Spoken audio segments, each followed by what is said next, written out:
سه اومد با اومد اونا اومد با همه جا محکم شد تو کون کجا رسید بود خونه پونه یگان چی نمون اونا اومد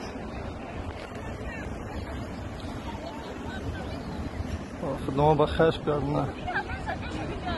وای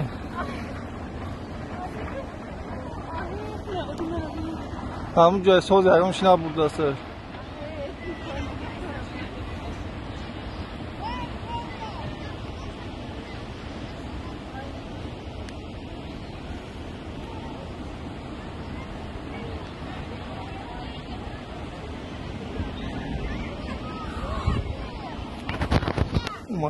اومده است خرونه که دیست است و هی همه را برده خدا قسم که این سیل یکم برا میبینم همه را برد نه کفرگمون نه خونهمون نه قشلاقمون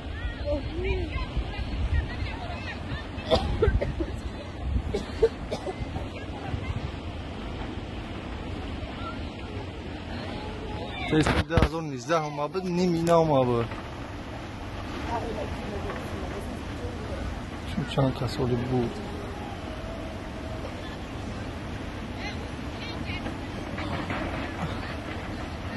همه را شکور ندرخت را بینیم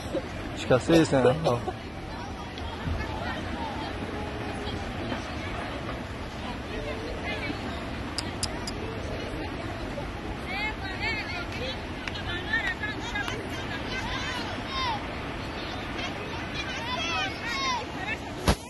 اوه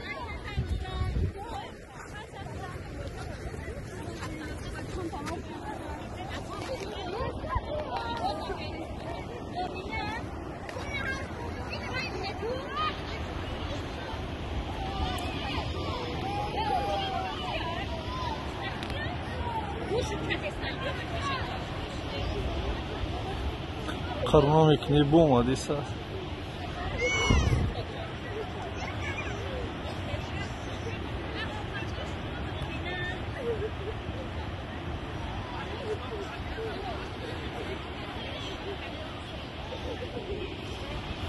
اونا اومد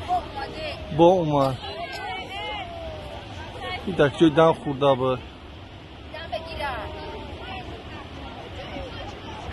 با اومد